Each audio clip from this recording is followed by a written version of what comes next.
শুক্রবার সকালে দক্ষিণ কোরিয়ার অভিশংসিত প্রেসিডেন্ট ইয়ন সুক ইয়োলকে গ্রেফতারের উদ্দেশ্যে তার বাসভবনের সামনে যায় দুর্নীতি তদন্তকারী সংস্থার উচ্চ পর্যায়ের একটি প্রতিনিধি দল। এ সময় তাদেরকে ভেতরে প্রবেশে বাধা দেয় ইয়োলের নিরাপত্তায় নিয়োজিত বিশেষ বাহিনী। শুরু হয় বাকবিতণ্ডা, যদিও পরে ভেতরে ঢুকে পড়ে দলটি।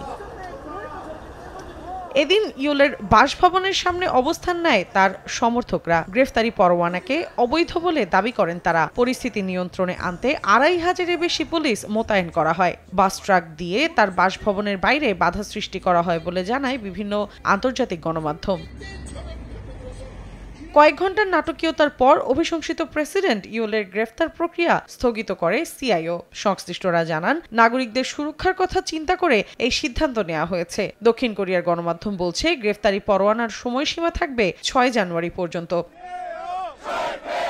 গেল ৩রা ডিসেম্বর হঠাৎ করে দক্ষিণ কোরিয়ায় সামরিক আইন জারি করেন ইয়ন সুক ইয়োল। বিরোধীদের তোপের মুখে পড়ে কয়েক ঘন্টার মধ্যে তা প্রত্যাহারে বাধ্য হন তিনি। ১৪ ডিসেম্বর পার্লামেন্টে অভিশংসিত হওয়ার পর তাকে প্রেসিডেন্টের দায়িত্ব থেকে বরখাস্ত করা হয়। এরপর ৩১ ডিসেম্বর ইয়নের বিরুদ্ধে গ্রেফতারি পরোয়ানা জারি করেন দেশটির আদালত। মৌসুমীর সাথী, সময় সংবাদ।